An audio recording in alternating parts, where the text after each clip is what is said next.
Hey everyone, Jake at Resurrection here. Just want to do a quick walk around video and list off some of the nice options that this car has for those who might be interested in it. This 69 Camaro has come in on consignment, so we will be selling this. Our asking price is $62,000. And if you're interested, feel free to reach out, call me, text me, 978-877-7499.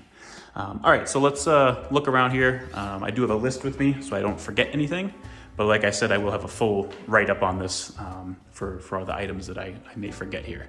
So basically, it's a 540 big block, dart heads, Holley fuel injection. It's got Lemon's headers, all the good stuff. Basically, this car was built and built with all the, some of the best stuff on the market. This was dynoed at 525 at the rear wheels, which is more than sufficient. I have taken this car before we got salt and snow and all that junk on the road. I did take this car down the street, make sure everything was, functioning properly, and it goes very well, corners very well, brakes well. This is an awesome turnkey street car for somebody come springtime. Four-wheel disc brakes, wheel-lid disc brakes, full Hotchkiss suspension, front and back. That comes with, the whole kit, the welded and subframe connectors. It's got the brace in the trunk here, which I'll show you shortly. The shock tower brace. Upper and lower tubular control arms. Like I said, it's got everything. It's got coilover shocks. It also has these traction bars. I don't see a name on these, but these look just like the Caltrac traction bars, which of course are the much nicer version, unlike the old school, slapper bars that really didn't do anything. This car only has 3,092 miles on it since the build. So everything is still brand new in this car. I mean, it's just broken in basically. Going back towards the rear of the car, the transmission is a Kiesler T56 Magnum 6-speed, McLeod dual disc clutch. It's got a 12-bolt, 355 gears, Moser axles. Basically, the car was built, and it was what I would consider to be, kind of an overbuilt car. Basically, you can hammer on it and not break anything, which is always nice. So definitely very well built, something you don't have to worry about. And obviously, with that gear ratio and a 6-speed, you could take this thing down the highway without any issues. It would probably go very, very well. So going inside here, lots of little touches, lots of little things that were done. The car to me is not overdone. It still looks very classy, which I like. Coming from obviously a concourse, type of background, doing original style cars, I do like to see things pull in that original styling. So I do like that on this car. So like these seats, for instance, these are really nice pro car seats. Very comfortable, supportive, but they still keep the houndstooth, kind of look to them, which I really like that. Lots of billet on this car. The trunk hinges, the hood hinges, a lot of stuff in the interior here, like these pedals, which are really slick. I like these a lot. The billet racing pedals, the shifter, the window crank, lots of little nice things done like that.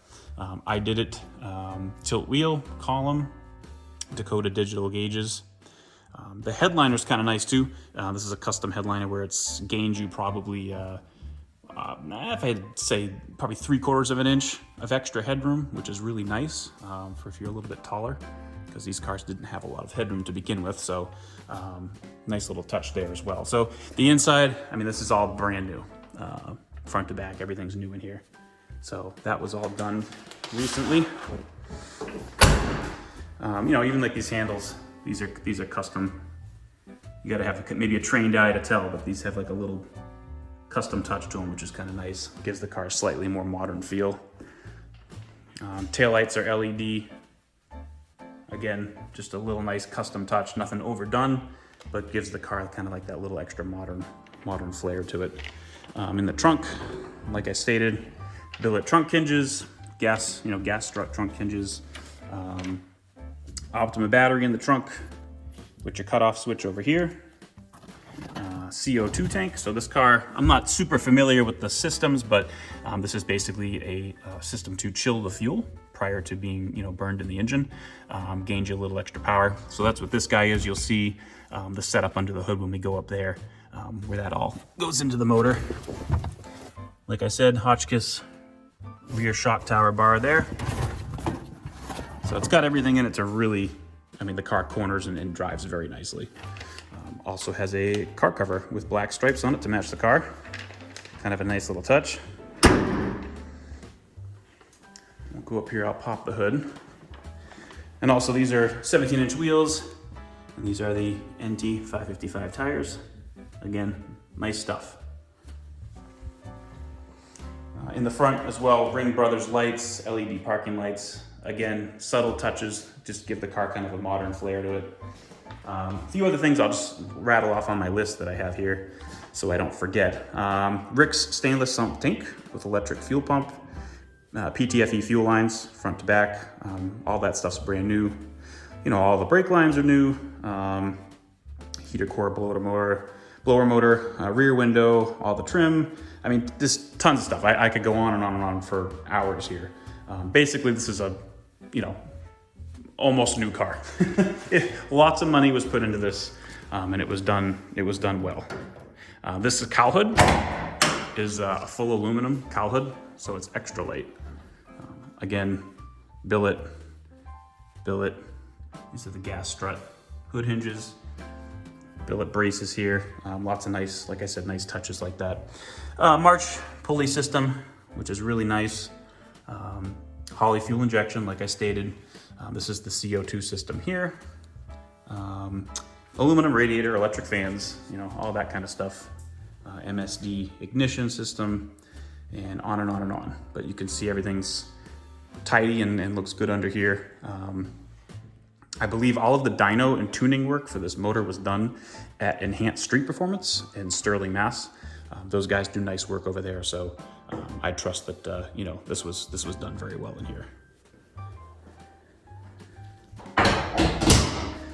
So that's pretty much it. I mean, there's a lot to say about this car, but you know, basically what you're going to get is a turnkey street car you can drive anywhere with, you know, what I'm going to say, minimal effort or minimal issues. This is very straightforward, bulletproof built. So it's going to be an awesome street car for somebody this springtime. If you have any other questions, definitely feel free to reach out. Like I said, I'll have a full description because I know there's things I'm missing. Even now, I'm thinking, oh, I didn't mention the MagnaFlow stainless exhaust and the X-pipe and all that stuff, but basically this car's got all the goodies. The body and paint work is more than sufficient for a street car. From my point of view, and I know that if you're watching this and you know me, you know the kind of work we do here. This is not an 11 out of 10 paint job. You know, obviously the body and paint that I do here is ridiculous, and that's how I see everything now. It's kind of poisoned my mind, but this car looks very well. It presents very well. It's definitely more than sufficient for a really nice street car. So just putting that out there because I don't want anyone to think that I built the car or I painted the car. We're just selling this on consignment, and I think it's more than presentable, and that's why I'm, you know, willing to represent it in that way. But yeah, really great car, lots of goodies. Again, any questions, feel free to reach out, and thanks for watching.